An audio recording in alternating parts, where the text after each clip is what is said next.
The flight attendant's smile vanished when she saw the twins' boarding passes. These must be mistakes, she insisted, blocking their path to first class. Behind them, whispers spread like wildfire. Then heavy footsteps approached, and a deep voice silenced the cabin. "Those are my children." Before we dive into this shocking story of discrimination at 30,000 feet, let me know where you're watching from in the comments. Hit that like button and subscribe if you've ever witnessed or experienced unfair treatment while traveling. Now, buckle up as we take off into a journey that will change how you see air travel forever. 13-year-old twins Jaden and Jasmine Taylor clutched their first-class boarding passes with excitement as they entered Atlanta International Airport. This trip to visit their grandparents in Los Angeles was special. Their first time flying alone and their first time experiencing the luxury of first class, a surprise gift from their father, Dr. Anthony Taylor, a renowned neurosurgeon who had accumulated countless airline miles through his medical conference travels. Their father knelt down beside them near the security checkpoint, his expression serious yet warm. "Remember what we talked about," he said, straightening Jaden's collar. "You might encounter people who'll treat you differently because of how you look. Hold your head high, be polite, but never let anyone make you feel less than who you are." The twins nodded solemnly. Despite their young age, they were already familiar with the weight of these words. Growing up Black in America had taught them lessons no child should have to learn so early.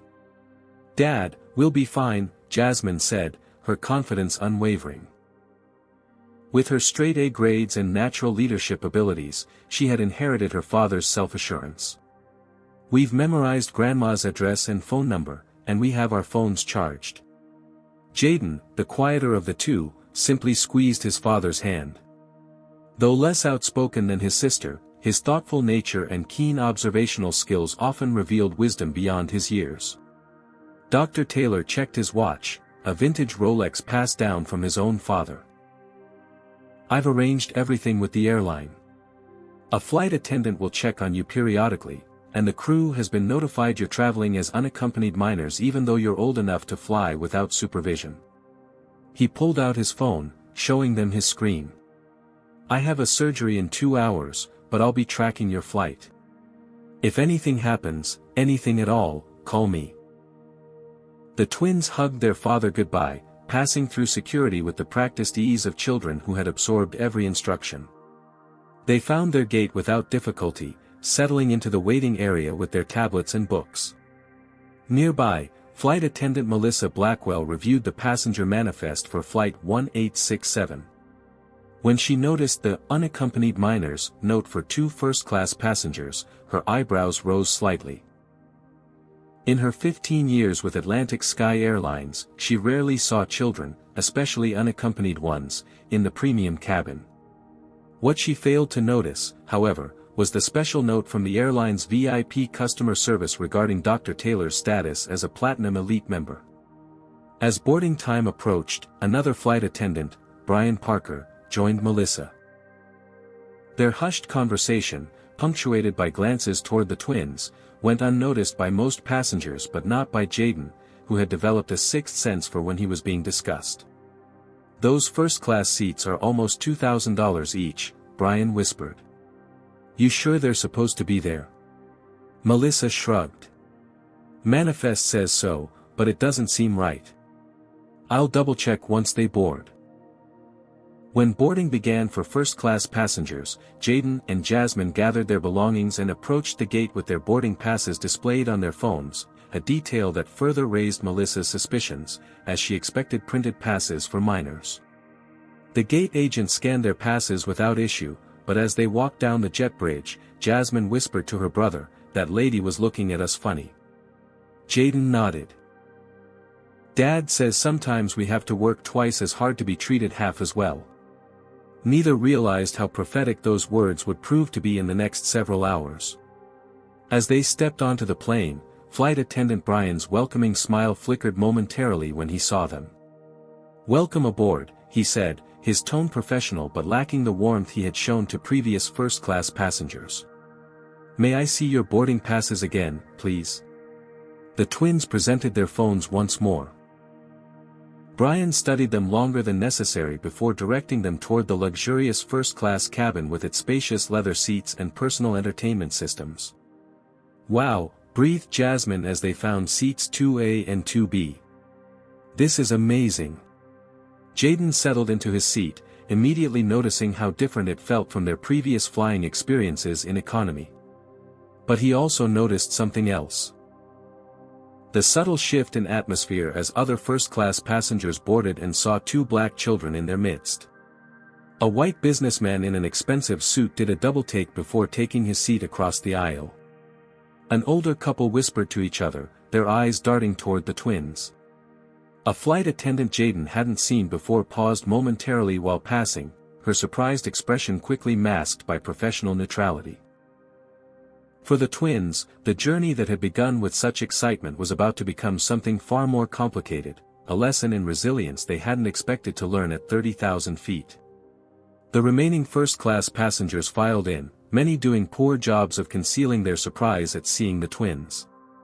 A middle-aged white woman in seat 1C leaned toward her husband and whispered something that made him frown and glance at Jaden and Jasmine.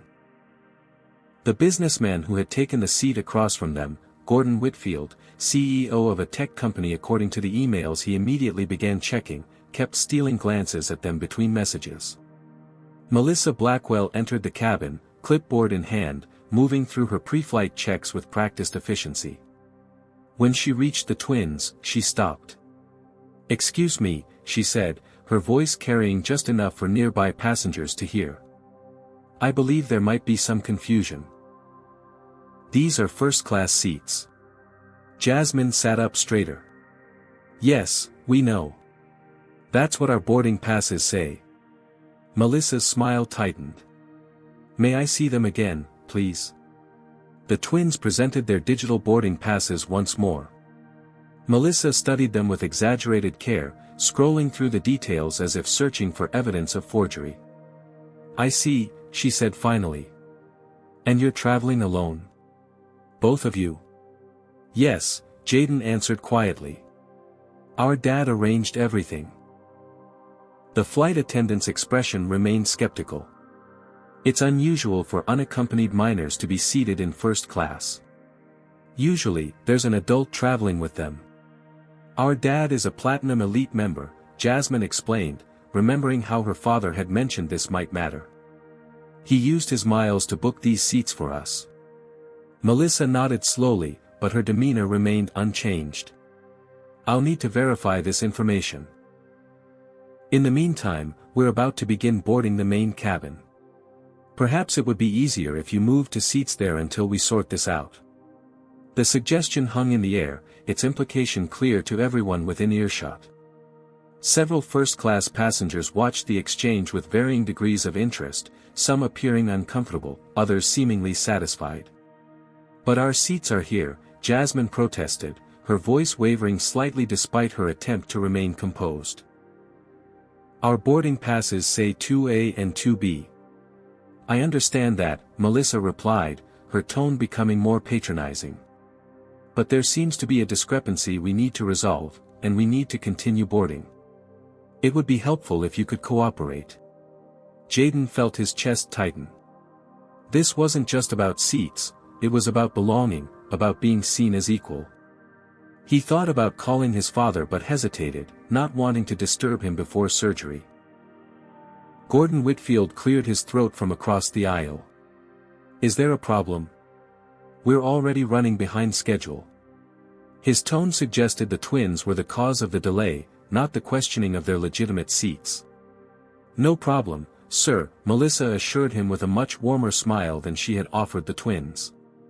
"Just sorting out a seating arrangement." From seat 1D, an older gentleman with silver hair leaned forward. "Those children clearly don't belong in first class," he said loudly. "Probably used their parents' phones to upgrade themselves." Jasmine's eyes widened at the accusation. "That's not true. Our dad bought these tickets for us." The tension in the cabin escalated as Brian appeared at Melissa's side. "Everything okay here?" "These children claim to have first-class tickets," Melissa explained, emphasizing "claim" in a way that cast doubt. I'm trying to verify their status, but they're being uncooperative. We're not being uncooperative, Jasmine insisted, her voice rising with frustration. We're just sitting in the seats assigned to us. An uncomfortable murmur spread through the first-class cabin as more passengers became invested in the drama unfolding. The twins felt increasingly isolated, surrounded by skeptical adults questioning their right to be there. From the back of the first-class cabin, a new voice entered the conversation. "Excuse me." A black woman in a crisp business suit stood from seat 4F. "I couldn't help overhearing. Is there an actual policy against unaccompanied minors in first class, or is something else happening here?" Melissa turned, visibly startled by the intervention. "This is an airline matter, ma'am. We're handling it." "It seems like you're handling it by suggesting these children don't belong in the seats they've paid for," the woman replied evenly. She approached, extending her hand to the twins. "My name is Destiny Washington. I'm an attorney specializing in civil rights cases." The atmosphere in the cabin shifted perceptibly. Several passengers who had been watching with judgment now found their magazines suddenly fascinating. Melissa's professional demeanor faltered momentarily. "Ms. Washington, I'm simply following protocol for unaccompanied minors." "Is that protocol written somewhere?" Destiny asked. "Because I fly this airline frequently, and I've never heard of restrictions on where unaccompanied minors can be seated if they have valid tickets." Brian stepped forward, attempting to de-escalate. "Perhaps we should continue this conversation more privately. The rest of the passengers need to board." "These children have legitimate tickets for these seats," Destiny stated firmly. "Unless you can cite a specific policy they're violating, they should remain exactly where they are." The standoff continued, with the flight attendants unwilling to back down completely but also increasingly aware of the optics of the situation. Jaden and Jasmine sat rigid in their seats, feeling the weight of dozens of eyes upon them. As the confrontation escalated, neither the crew nor the passengers realized that this incident would soon spiral far beyond the confines of Flight 1867, reaching all the way to the highest levels of Atlantic Sky Airlines, and the court of public opinion. The standoff between Destiny Washington and the flight attendants had reached an impasse when Captain Samuel Harrington's voice crackled over the intercom, informing the crew that they needed to complete boarding immediately or risk losing their departure slot. Melissa's jaw tightened. "We'll address this after takeoff," she told the twins, before turning to Brian. "Continue boarding." As economy passengers began streaming into the plane, Jaden and Jasmine remained in their assigned first-class seats, but the atmosphere around them had turned hostile. The businessman, Gordon Whitfield, made a show of securing his expensive watch and laptop, as if concerned they might be stolen. The couple in row 1 whispered while glancing back repeatedly. Destiny Washington had returned to her seat but kept a watchful eye on the situation. She had discreetly started recording audio on her phone, a habit developed through years of documenting potential civil rights violations. Once boarding completed, Brian approached the twins again, this time with a different tactic. "I understand you believe these are your correct seats," he began, emphasizing "believe" in a way that questioned their comprehension. "But first class has certain standards and expectations. The fine dining service includes alcohol service nearby, and there are business travelers who need to work without distraction." Jasmine, always quick to respond, narrowed her eyes. "We know how to behave in public. We've been to fancy restaurants with our dad." "It's not about behavior," Brian replied, though his tone suggested otherwise. "It's about ensuring all our passengers have the experience they paid for." The implication was clear. The presence of 2 black children was somehow diminishing the first-class experience for other passengers. Jaden felt a burning sensation behind his eyes but fought back tears, remembering his father's words about holding his head high. "Perhaps," Brian continued, lowering his voice conspiratorially, "you'd be more comfortable in the main cabin? There might be other kids your age there. First class can be quite boring for children." Before either twin could respond, a voice from 2 rows behind them cut in. I'm finding the blatant discrimination far more disruptive than these well-behaved children. All heads turned to a middle-aged South Asian man who hadn't spoken until now. Dr. Rajesh Patel, a distinguished-looking man with salt and pepper hair and wire-rimmed glasses, fixed the flight attendant with a steady gaze. I've been flying first class on this airline for 20 years, he continued, and I've seen plenty of white children seated here without question. The difference in treatment is obvious to everyone. Brian's face flushed. Sir, this isn't about, it's exactly about that, Dr. Patel interrupted.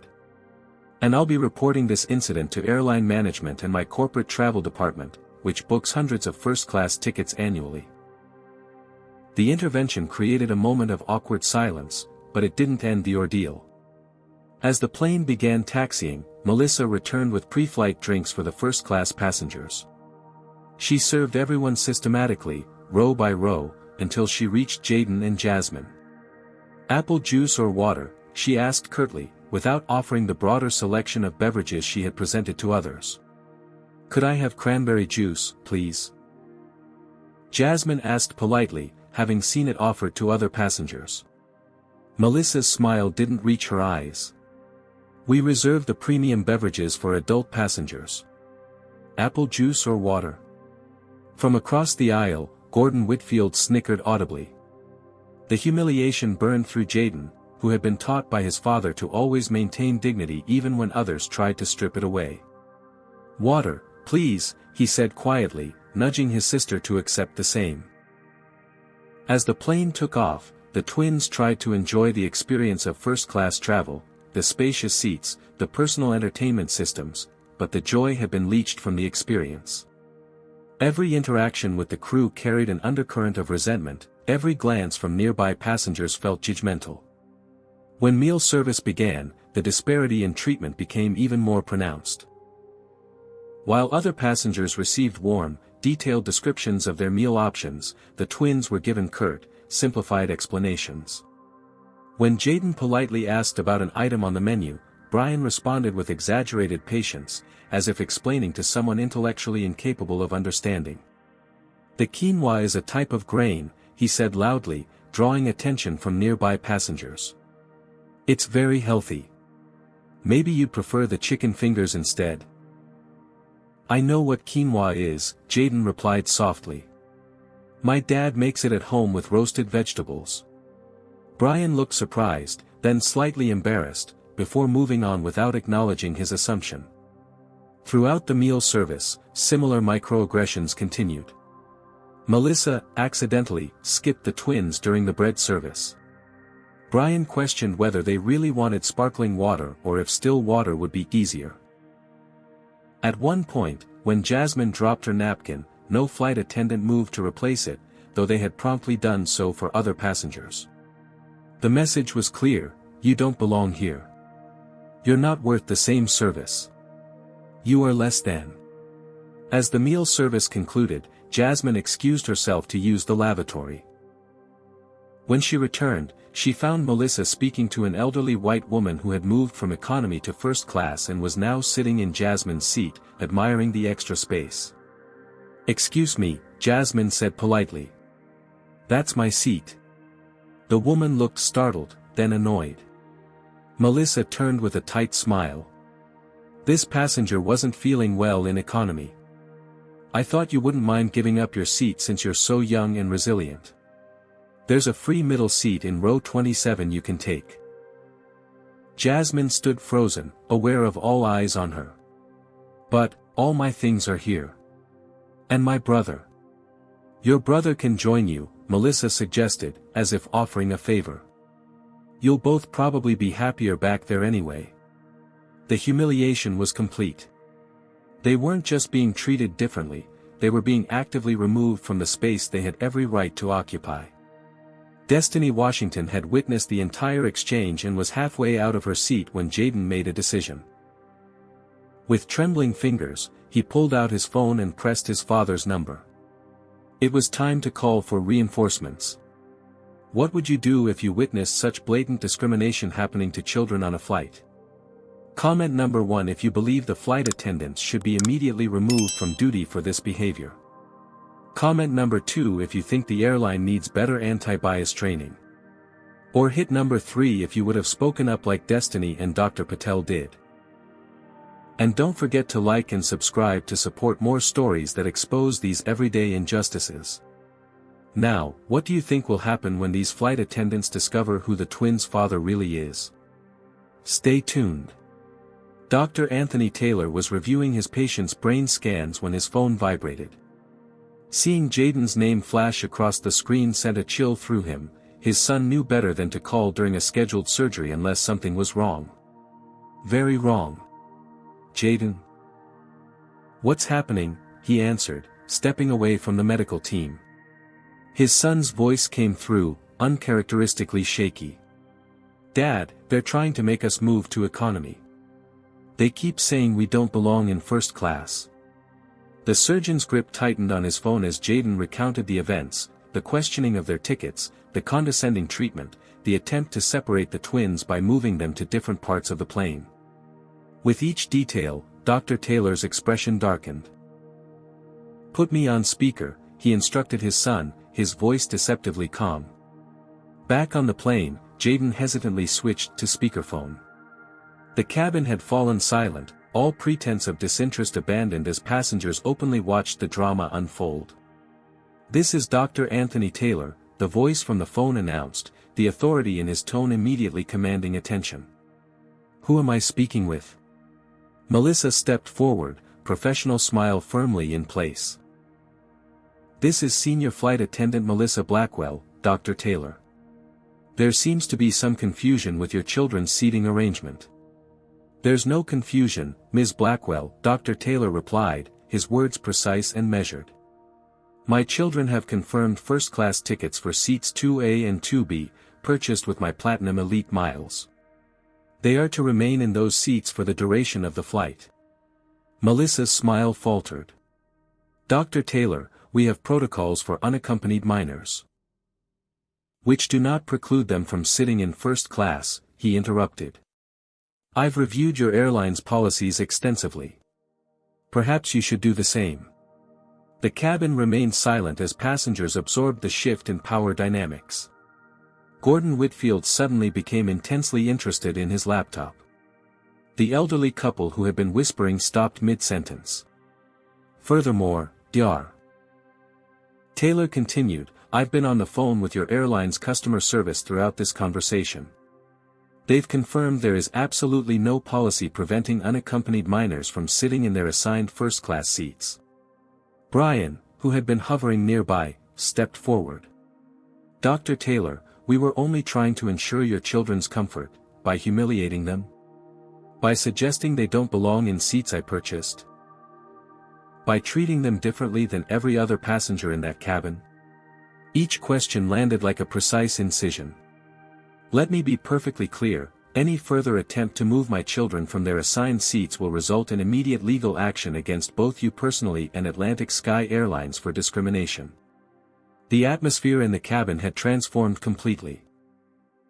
Passengers who had previously watched with judgment or amusement now appeared uncomfortable, suddenly aware they were witnessing, and tacitly enabling, discrimination against children. Now, Dr. Taylor said, his voice slightly softer but no less authoritative, I'd like to speak with the captain. Melissa and Brian exchanged alarmed glances.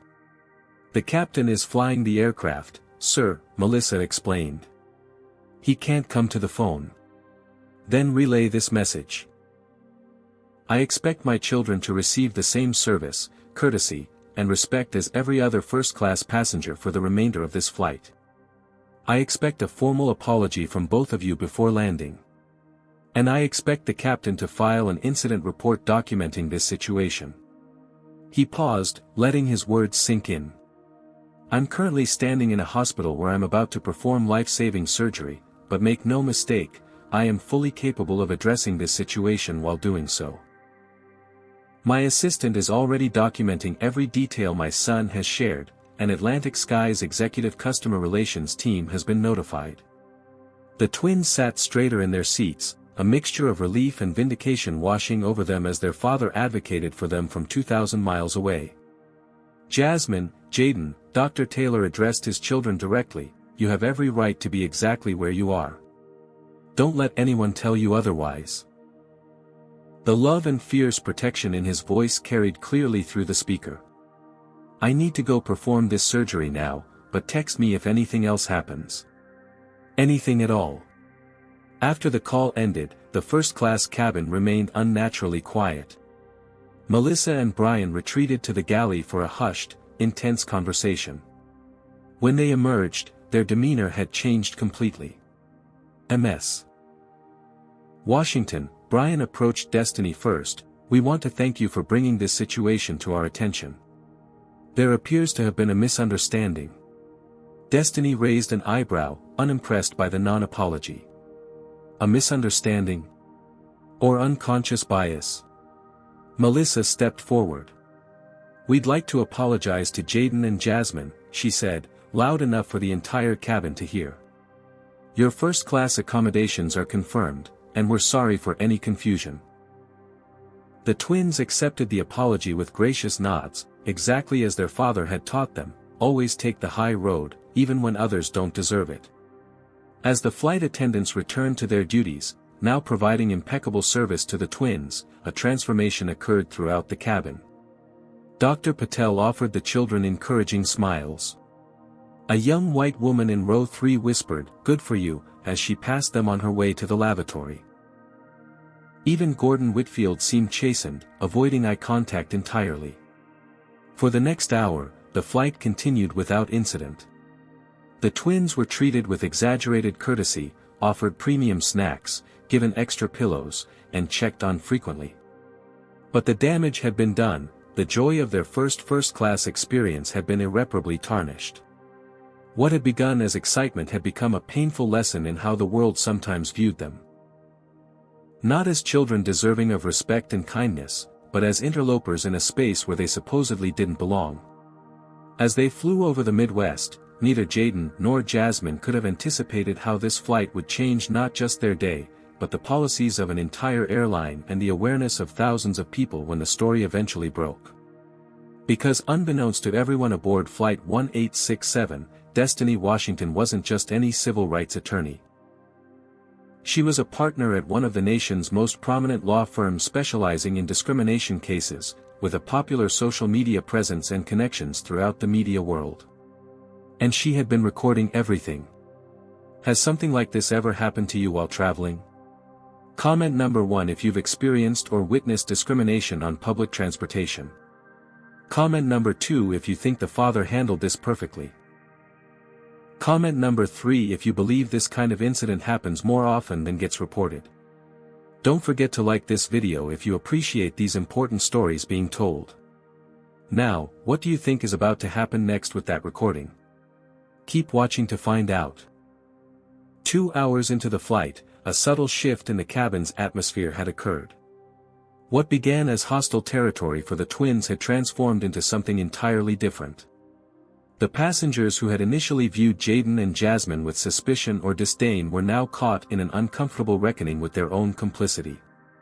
Gordon Whitfield, the tech CEO who had earlier clutched his belongings tighter when seated near the twins, now appeared deeply engrossed in his laptop. But Jaden, observant as always, noticed the man had been staring at the same email for 20 minutes, his expression troubled. The elderly couple from row 1 whispered between themselves again, but their glances toward the twins now carried something that looked remarkably like shame. Jasmine leaned toward her brother. "Everyone's acting weird now," she murmured. Jaden nodded. "They know they were wrong." From across the aisle, Gordon Whitfield suddenly closed his laptop and cleared his throat. "Excuse me," he said, addressing the twins directly for the first time. His voice carried an unexpected gentleness. "I believe I owe you both an apology." The twins exchanged surprised glances. "I made assumptions that were unfair and unkind," Gordon continued, the words clearly difficult for him. "When I saw you both sitting here, I had thoughts I'm not proud of." Jasmine, always more outspoken, nodded encouragingly. "The truth is," Gordon said, lowering his voice, "I grew up poor in rural Kentucky. My first flight wasn't until I was 27 years old, and my first time in first class was after I'd already made my first million. Sometimes people who come from nothing and achieve success can be the worst gatekeepers. He extended his hand toward Jaden. I'm sorry. Jaden hesitated before accepting the handshake, remembering his father's words about the importance of grace when it was offered sincerely.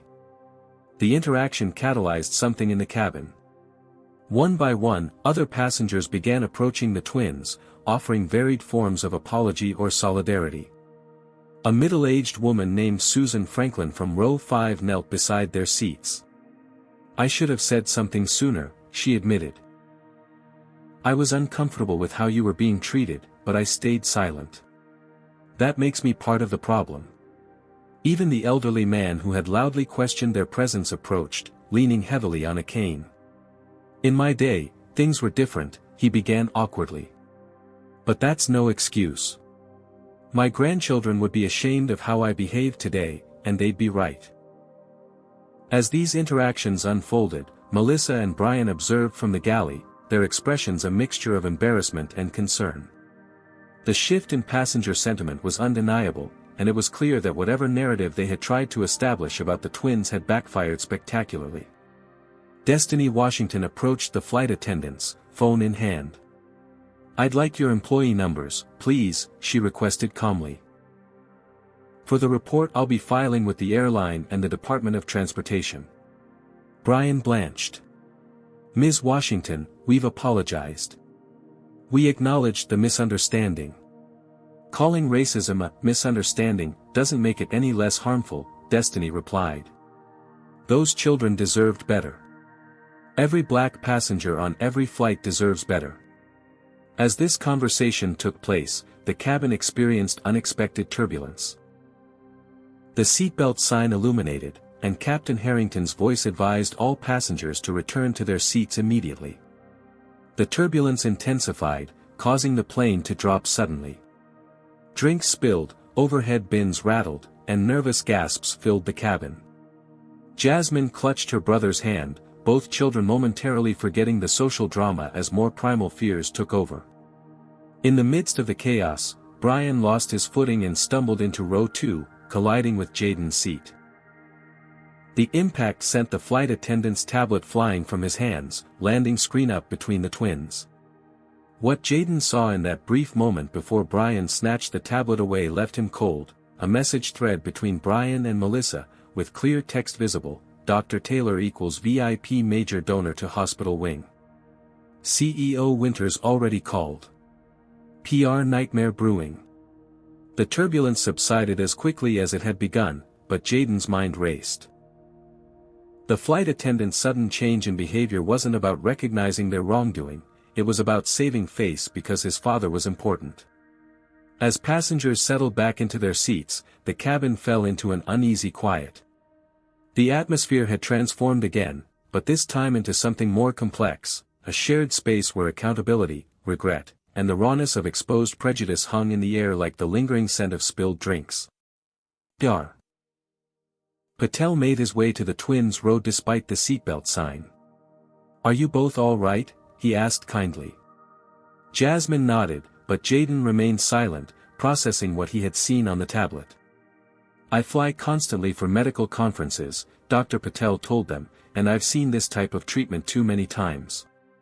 20 years ago, when I first started flying first class, a flight attendant asked me if I was in the right seat. She couldn't believe an Indian man belonged there. He smiled sadly. Some things change too slowly. Before returning to his seat, he handed each twin a business card. Your father sounds like a remarkable man. If you ever need anything in the Los Angeles area, my wife and I would be honored to help. As Dr. Patel walked away, Captain Harrington's voice came over the intercom again, this time with an unexpected announcement. Ladies and gentlemen, this is your captain speaking. We've been made aware of an unfortunate situation that occurred during boarding and the early part of our flight. I want to personally assure you that Atlantic Sky Airlines does not condone discrimination of any kind. I'll be meeting with all involved parties upon landing to ensure this incident is properly addressed. Thank you for your understanding. The announcement sent ripples of reaction through the cabin. Some passengers nodded approvingly, others looked uncomfortable. Melissa and Brian, standing rigidly in the galley, appeared mortified. Destiny Washington, who had been typing rapidly on her phone throughout these developments, looked up with satisfaction. "Justice doesn't always arrive on schedule," she said to no one in particular, "but it does arrive." As the flight continued westward, the twins found themselves at the center of an impromptu community of support. Passengers who had ignored or judged them hours earlier now made efforts to engage them in conversation, asking about their interests and offering recommendations for their stay in Los Angeles. For Jaden and Jasmine, it was a bittersweet lesson in human complexity, how quickly prejudice could surface, how reluctantly it retreated, and how differently they would be treated once people knew their father was someone important.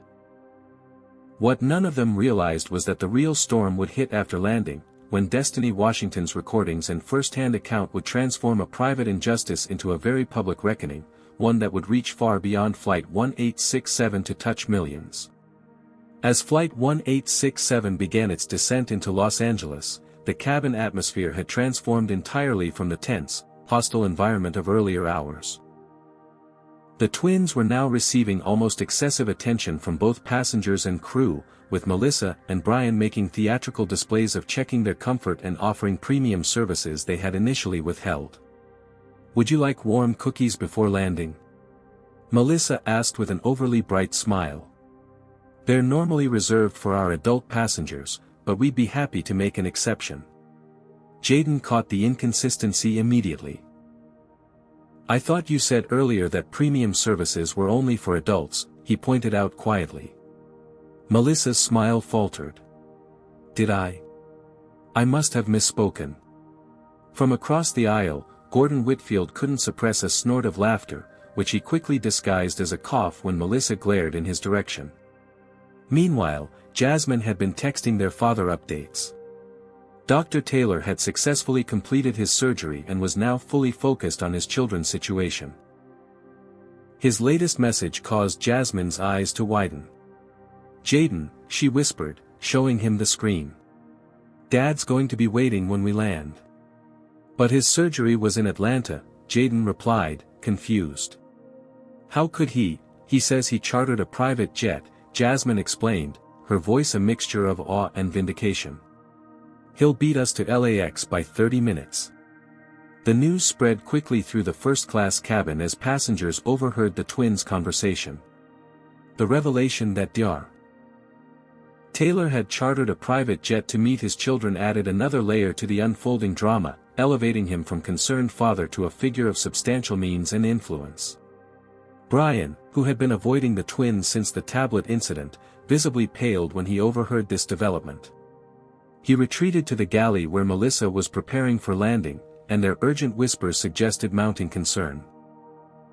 As the plane touched down at LAX, the usual rush to disembark was tempered by a sense of anticipation. Many passengers, particularly those in first class who had witnessed the entire saga, seemed reluctant to leave before seeing the resolution. "Ladies and gentlemen," Captain Harrington announced as they taxied to the gate, "as a reminder, we ask that you remain seated until the seatbelt sign is turned off. Also, I've been informed that customer service representatives will be meeting this flight to address concerns raised during our journey today." Destiny Washington, who had been quietly documenting everything, closed her portfolio with an air of finality. "The truth always has a way of coming to light," she remarked to Dr. Patel, who nodded in solemn agreement. When the seatbelt sign finally turned off, Melissa approached the twins with forced cheerfulness. "As unaccompanied minors, we'll escort you off the aircraft first to meet your grandparents," she explained, the model of professionalism now that she knew Dr. Taylor would be waiting. "Actually," Jasmine replied with unmistakable satisfaction, "our dad is meeting us at the gate." Melissa's expression flickered. "Your father? I thought he was in Atlanta." "He was," Jaden confirmed, unable to keep a note of pride from his voice. "He chartered a private jet after our call." The significance of this statement wasn't lost on anyone within earshot. A father who could spontaneously charter a private jet to address his children's mistreatment was not someone to be taken lightly. As the twins gathered their belongings, Captain Harrington emerged from the cockpit, his silver-streaked hair and commanding presence drawing all eyes. Instead of exiting as captains typically did, he walked directly to row 2. "Jaden and Jasmine Taylor?" he asked, his voice kind but serious. The twins nodded, suddenly nervous. "I want to personally apologize for your experience today," the captain said, loud enough for everyone to hear. "What happened on my aircraft was unacceptable and does not reflect the values of Atlantic Sky Airlines or my crew.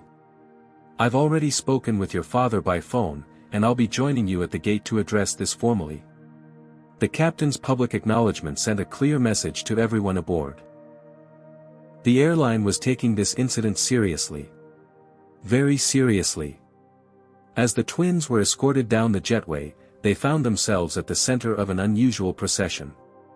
Behind them followed Captain Harrington, then Melissa and Brian, looking increasingly uncomfortable, Destiny Washington, still recording discreetly, Dr. Patel, and several other first-class passengers who seemed determined to witness the conclusion of this story. Standing at the gate, impeccably dressed in surgical scrubs that contrasted sharply with his designer watch and shoes, was Dr. Anthony Taylor.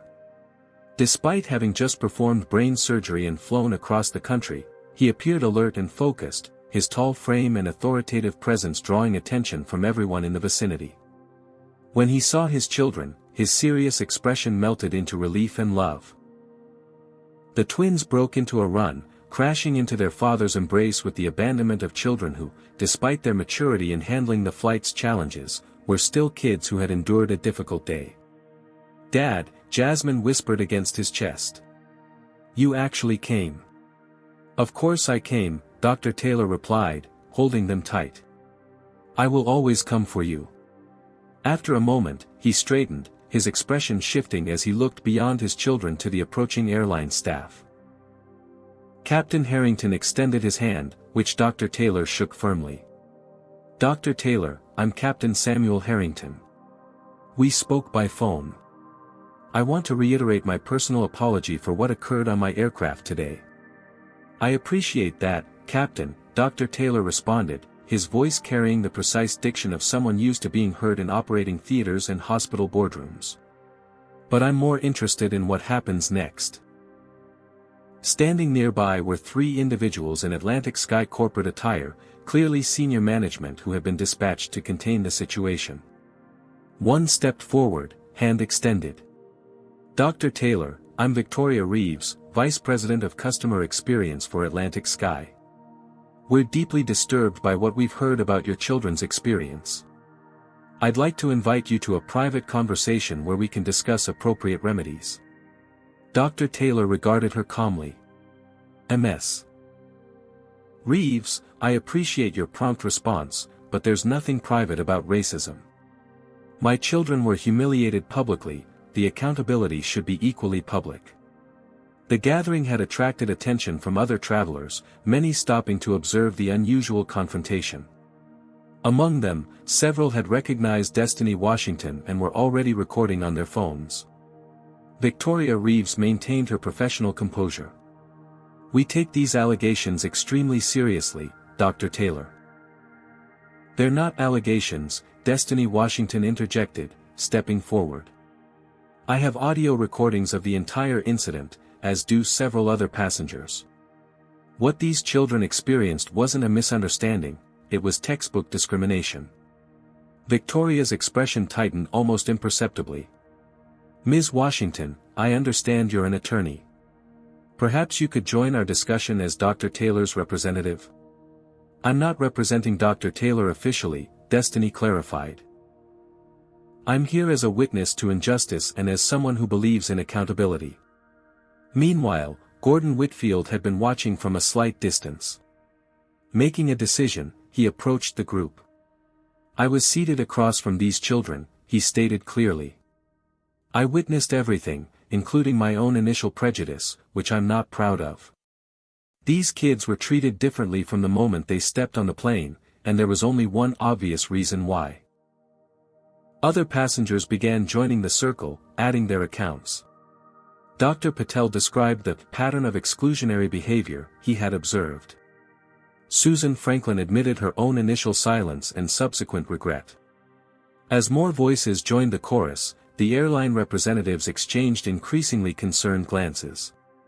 What had begun as a customer service issue was rapidly evolving into something much larger. A potential public relations crisis unfolding in real time at one of the country's busiest airports. Dr. Taylor listened to each account, his arm remaining protectively around his children's shoulders. When everyone had spoken, he addressed the airline representatives again. "My children are honors students. They volunteer at our local hospital.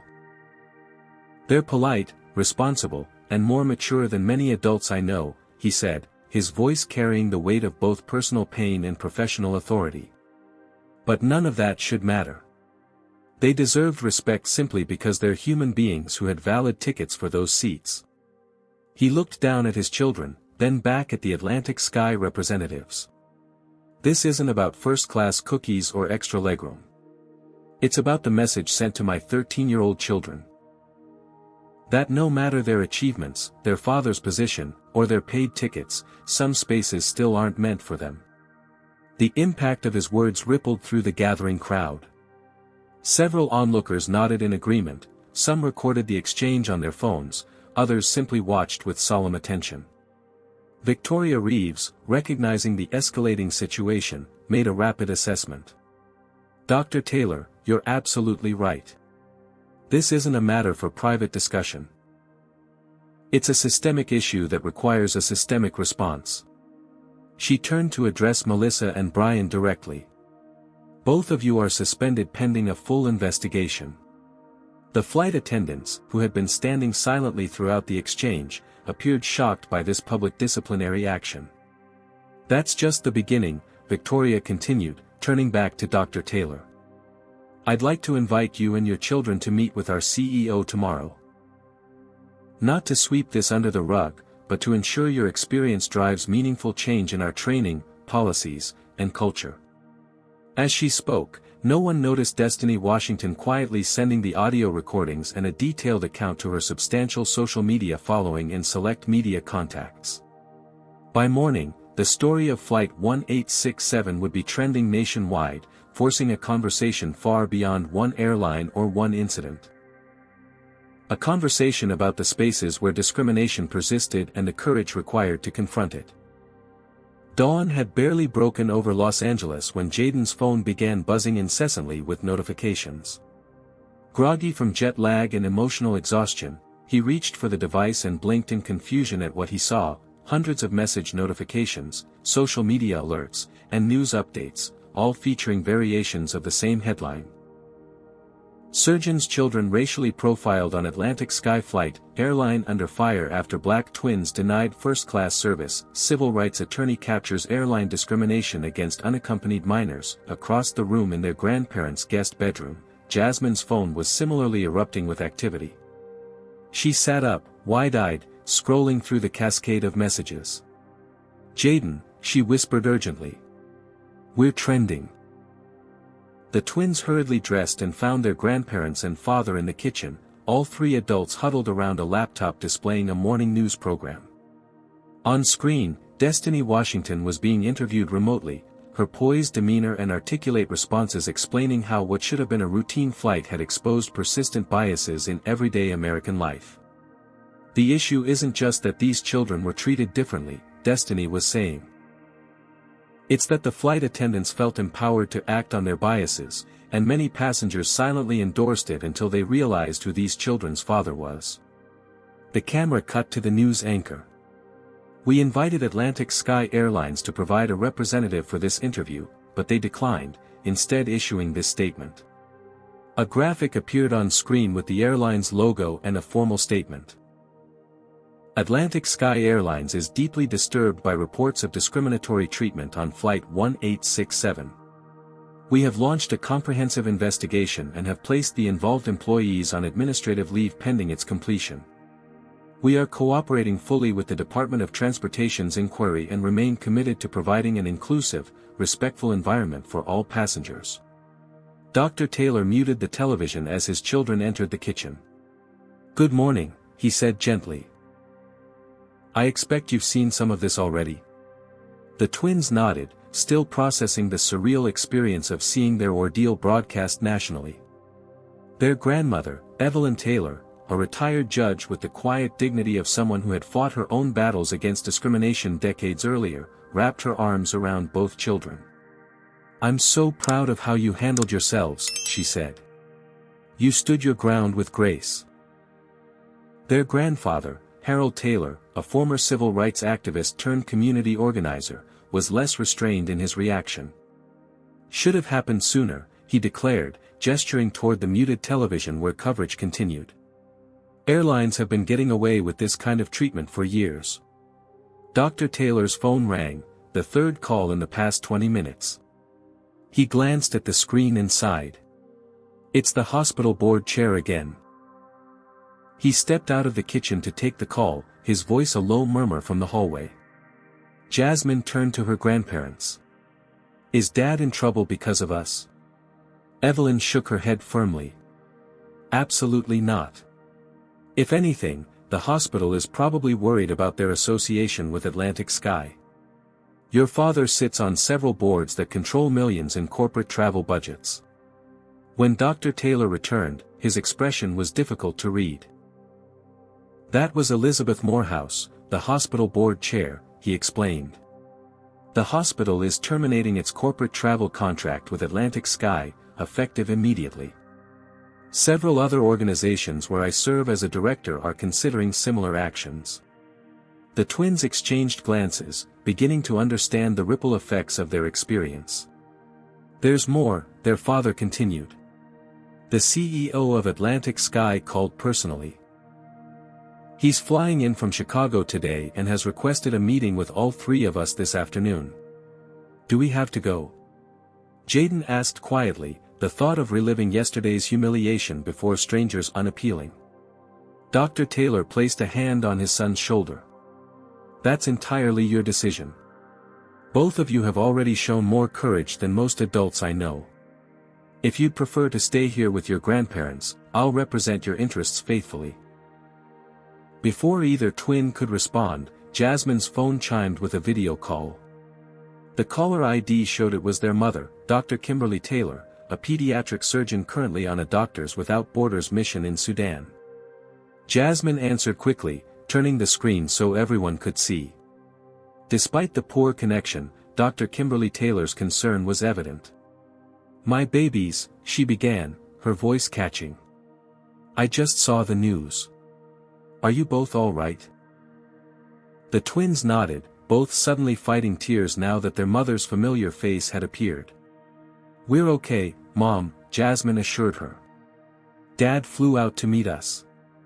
"I know he did," Dr. Kimberly replied, her expression softening with love and pride. "Your father would move mountains for you." Her connection wavered momentarily before stabilizing. "Listen to me, both of you. What happened to you was wrong, but how you respond to it matters. This is bigger than one flight or one airline now." "What do you mean?" Jaden asked. "People are watching," their mother explained.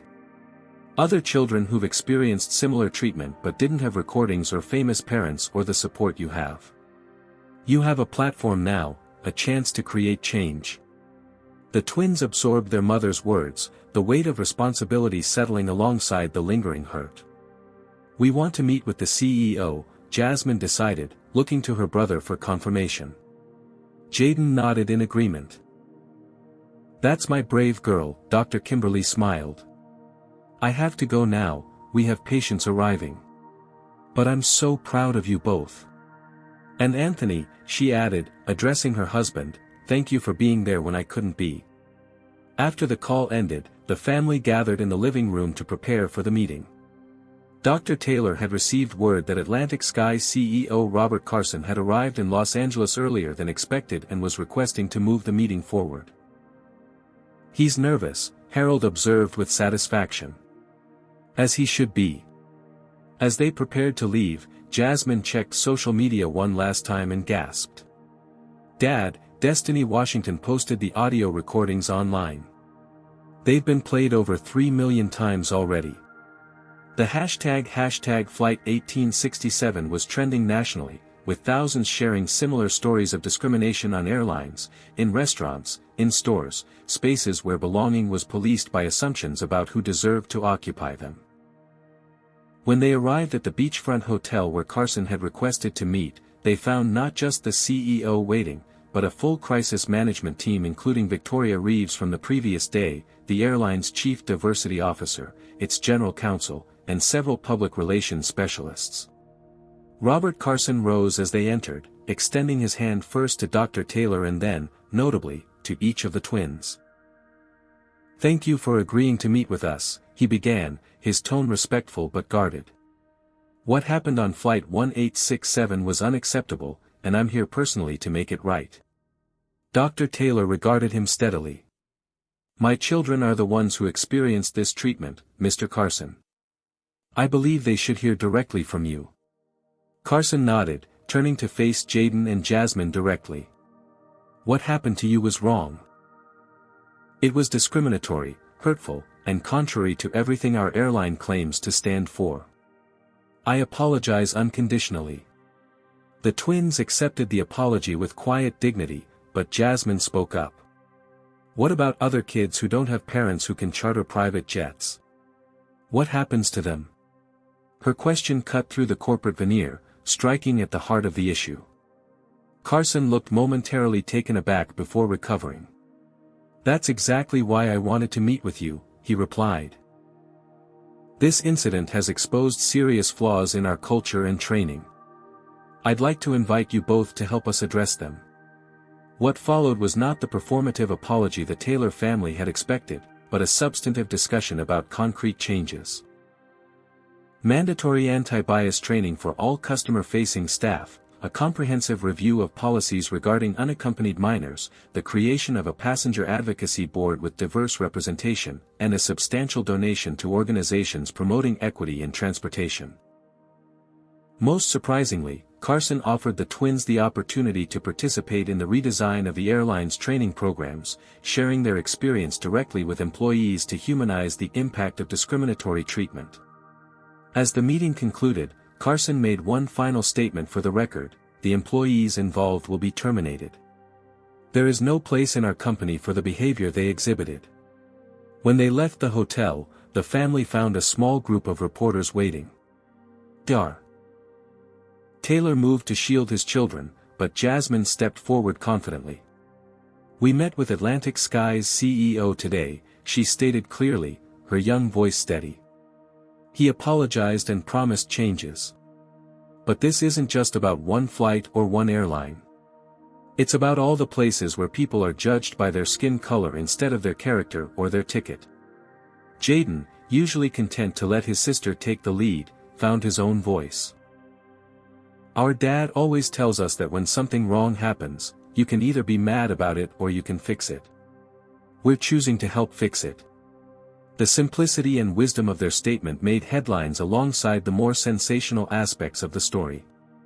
By evening, the twins had received invitations to appear on national talk shows, speak at schools, and even meet with transportation department officials. Their grandfather watched the coverage with misty eyes. "You know," he told them, "when I was marching in the 60s, I dreamed of a world where my grandchildren wouldn't face the same discrimination I did.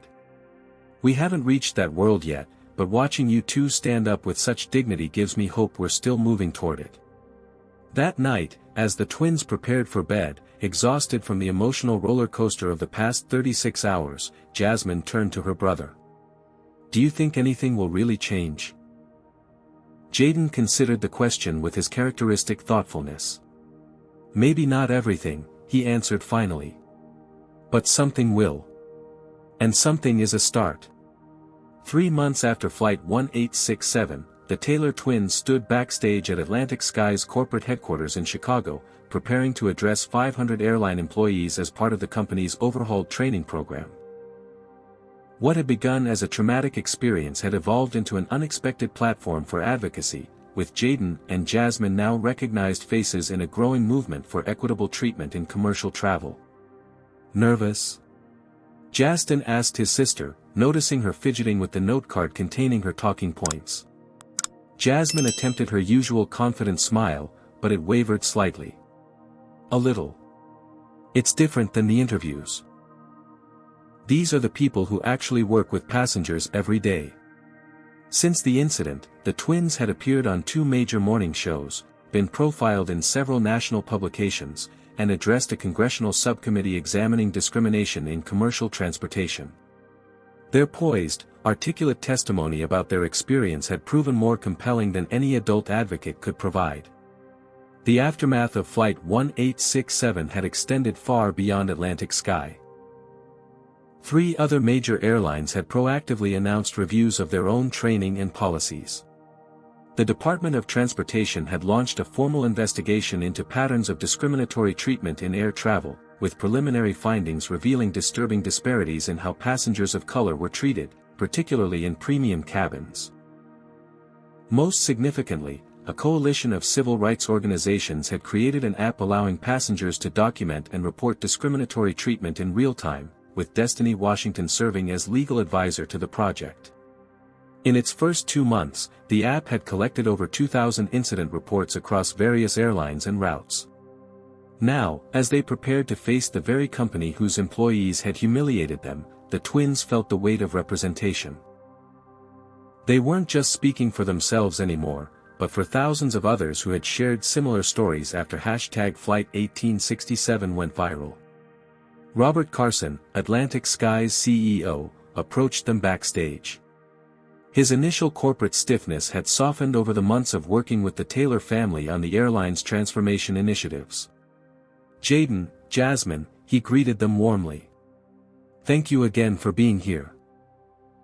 Your willingness to help us become better rather than just punish us for our failures continues to impress me. Dr. Taylor, standing protectively near his children as always, nodded in acknowledgement. They understand the difference between accountability and vengeance. Something many adults never learn. The auditorium lights dimmed, signaling it was time. Carson took the stage first, introducing the purpose of the session and the journey the airline had undertaken since the incident. Then, with a gesture both formal and respectful, he invited the twins to join him. As Jasmine and Jaden walked onto the stage, the assembled employees, flight attendants, gate agents, pilots, and ground staff, rose in a standing ovation that caught the twins by surprise. Many were visibly emotional, some wiping away tears. One face in the crowd stood out to Jaden. Captain Samuel Harrington, who had commanded Flight 1867 and subsequently become an internal advocate for change within the airline's culture. Beside him sat Dr. Rajesh Patel, who had been invited as a frequent flyer to provide perspective on the passenger experience. Jasmine spoke first, her initial nervousness dissolving as she recounted their experience with clarity and purpose rather than anger. She described the cascading humiliations, the questioning of their legitimacy, and the painful awareness that their treatment changed only when their father's status became known. The worst part wasn't the denied service or the suggestions that we move to economy, she explained, her voice steady. It was watching other passengers witness our treatment and say nothing, until they realized our father was important. That taught us that our dignity was conditional on his status, not our humanity. When Jaden took his turn, he focused on the longer-term impact of such experiences. This wasn't our first encounter with discrimination, and it won't be our last, he said quietly.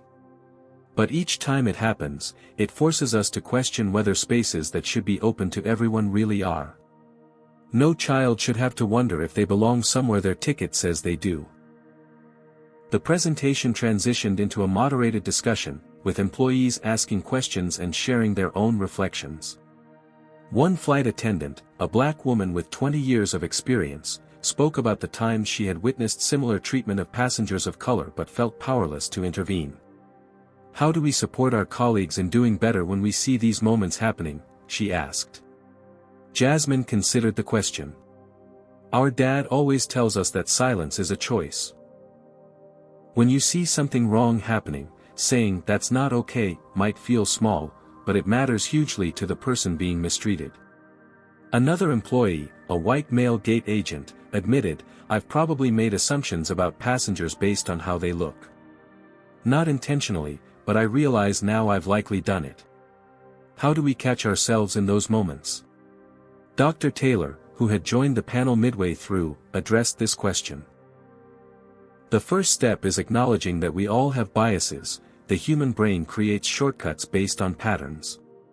The key is pausing to question those shortcuts. Ask yourself, would I have the same reaction if this person looked different? As the session continued, something remarkable happened. The conversation expanded beyond the specific incident to address the broader culture that enabled it. Employees began sharing their own experiences of witnessing or perpetuating bias, creating a dialogue that felt genuine rather than performative.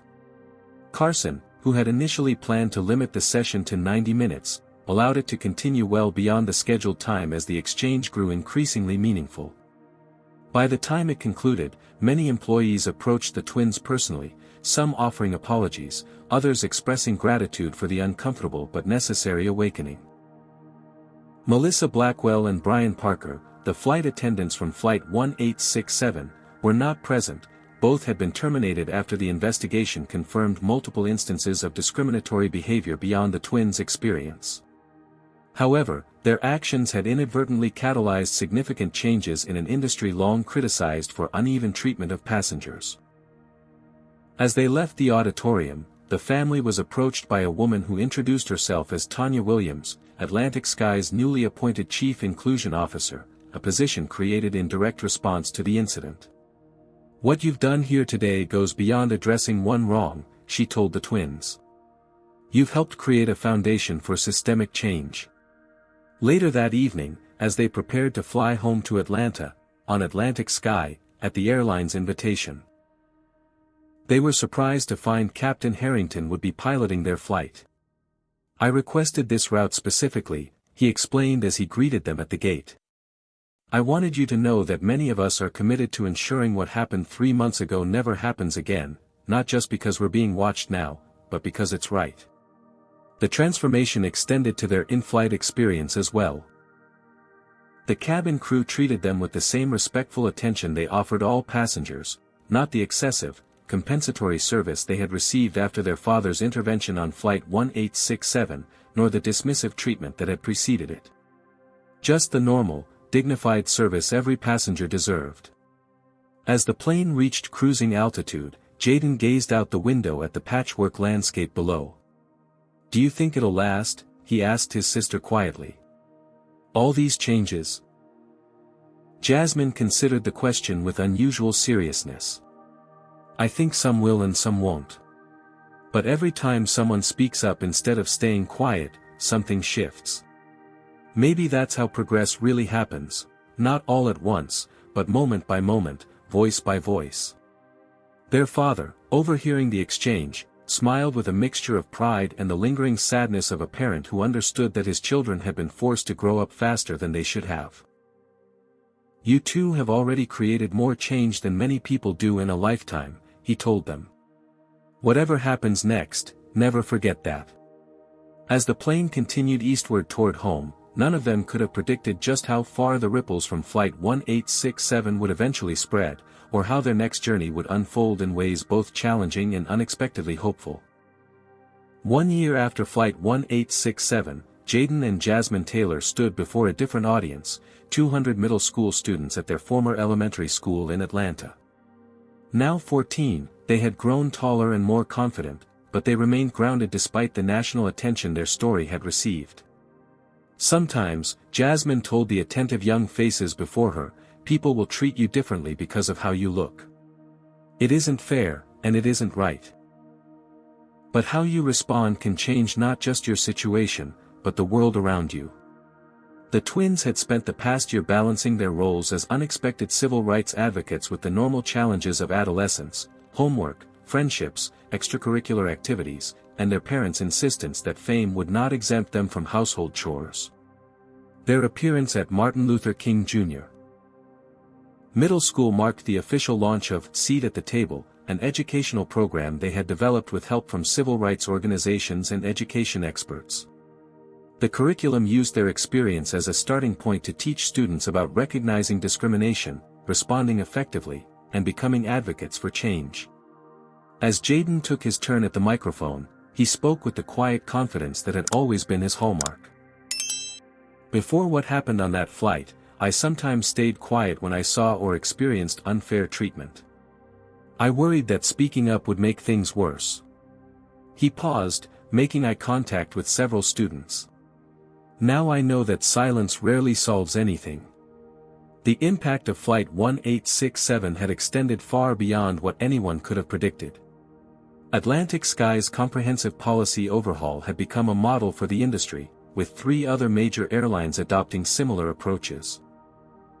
The Department of Transportation had issued new guidelines for airlines regarding equitable treatment, citing the incident as a catalyst.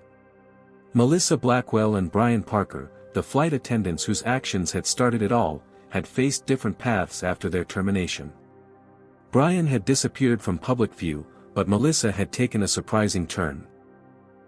After months of reflection, she had reached out to the Taylor family through their attorney to offer a genuine apology and ask for forgiveness. What began as a tentative email exchange had evolved into something unexpected. Melissa had become an advocate herself, speaking candidly about confronting her own biases and working with corporate diversity programs to share her experience as a cautionary tale. The incident had transformed Atlantic Sky in measurable ways. Under Tanya Williams' leadership as Chief Inclusion Officer, the airline had implemented comprehensive bias training, revised policies for unaccompanied minors, and established a passenger advocacy board with diverse representation. Customer satisfaction scores among passengers of color had risen significantly, and the airline had received recognition for its turnaround from civil rights organizations that had previously criticized it. Most significantly, the twins' experience had inspired the creation of the Transportation Equity Project, a nonprofit organization that collected and analyzed data on discriminatory incidents across all forms of public transportation. The project's quarterly reports were now cited by regulatory agencies and used by companies to benchmark their progress. After their presentation at the middle school, the twins participated in a Q&A session. One student asked a question that caught Jaden off guard: "Are you still angry at those flight attendants?" He considered the question carefully before answering. "I was angry for a long time. Sometimes I still am. But I've learned that holding on to anger doesn't help create change. What matters more is making sure what happened to us doesn't keep happening to others." Another student raised her hand. "Has anything like that happened to you again since then?" Jasmine nodded. "Yes, but less often. And when it does happen now, more people speak up, not just for us, but for others too. That's progress." After the school event, the family returned home to find an envelope from Atlantic Sky in their mail. Inside was a formal invitation. The airline was dedicating its new training center in Chicago, and they wanted to name it the Taylor Center for Inclusive Excellence, in honor of the twins. Dr. Taylor watched his children's reactions as they read the letter. "What do you think?" he asked. "It's your decision whether to accept." The twins exchanged their characteristic glance, the silent communication that often passed between them before important decisions. "I think we should," Jaden said finally. "Not for recognition, but because it keeps the conversation going." Jasmine nodded in agreement. "And it reminds everyone that this isn't just about one incident. It's about creating lasting change." That evening, as the family gathered for dinner, a ritual, Dr. Taylor and Dr. Kimberly, home permanently from her overseas assignment, insisted on maintaining despite their busy schedules. They reflected on the journey of the past year. "I'm so proud of how you've handled everything," Dr. Kimberly told her children. "You could have let this experience make you bitter or fearful. Instead, you've turned it into a force for good." Dr. Taylor nodded in agreement. "You've shown remarkable grace under pressure. But remember, you're allowed to just be teenagers too. This doesn't have to define your whole lives." Later that night, as the twins prepared for bed, Jasmine paused in the doorway of her brother's room. "Do you ever wish it hadn't happened?" she asked quietly. That we just had a normal flight that day? Jaden considered the question with his usual thoughtfulness. Sometimes, he admitted. But then I think about the letters we get from other kids who faced similar situations and found their voice because of our story. He met his sister's gaze. So maybe it needed to happen, not just for us, but for them too. The next morning brought another reminder of their impact. A local news station reported that a major hotel chain had launched new staff training directly inspired by the seat at the table curriculum. The program specifically addressed how employees should recognize and interrupt bias in customer service interactions. As Jaden watched the report, he realized something profound. What had begun as a painful rejection in one specific space, those first-class seats on Flight 1867, had expanded into something much larger. It had become about all the spaces where people deserved to be treated with dignity, regardless of how they looked or where they came from. 6 months later, the Taylor family stood together at the ribbon-cutting ceremony for the new training center in Chicago. As Dr. Taylor prepared to make remarks on behalf of the family, he asked his children if they wanted to add anything. Jasmine whispered something to her father, who smiled and nodded before approaching the microphone. "My daughter just reminded me of something important," he told the assembled crowd of airline executives, employees, and media. "This building and the training that happens inside it matter, but they're just the beginning. The real test happens in thousands of interactions every day, at gates, on planes, in every space where people meet." He glanced back at his children, his expression filled with love and pride. "My wife and I raised our children to believe that they belong everywhere their hearts, minds, and legitimate tickets take them. Today, we're one step closer to a world where everyone can take that belonging for granted." As the applause rose around them, Jaden and Jasmine stood tall, no longer just children who had experienced discrimination, but architects of a movement that had already begun to create meaningful change. The incident on Flight 1867 would always be part of their story, but it was no longer the defining chapter. Instead, it had become the catalyst for a legacy that would continue long after the headlines faded, touching lives in ways they might never fully know. Have you ever witnessed or experienced discrimination while traveling? How did you respond? Comment below and share your story. If this account of racial injustice moved you, please hit that like button and subscribe to support more content that exposes these painful realities. Share this video with someone who needs to understand the impact of everyday discrimination. Thank you for joining me on this journey of awareness. Your support helps amplify these important voices and creates the change we desperately need in our society. This story reveals several profound truths about racial discrimination in America. First, it demonstrates how spaces of privilege, like first-class cabins, often become battlegrounds where Black Americans must repeatedly prove their legitimacy, regardless of their tickets, qualifications, or achievements. Second, it highlights the power of speaking up. When Destiny Washington and Dr. Patel intervened, they modeled allyship that transcended racial boundaries. Their willingness to use their privilege to protect the vulnerable reminds us that bystanders have tremendous power to interrupt injustice. Third, the story exposes how discrimination often dissolves when status is revealed, showing that the respect denied based on race is suddenly granted when power enters the equation. This conditional respect reveals the hollowness of the discrimination itself. Perhaps most importantly, the twins' journey demonstrates how transforming painful experiences into advocacy can create systemic change. By choosing education over bitterness and accountability over vengeance, Jaden and Jasmine turned a single incident into a movement with lasting impact. The ultimate lesson is that belonging should never be conditional on appearance, wealth, or status. True justice means recognizing the inherent dignity in every person, regardless of how they look or where they sit.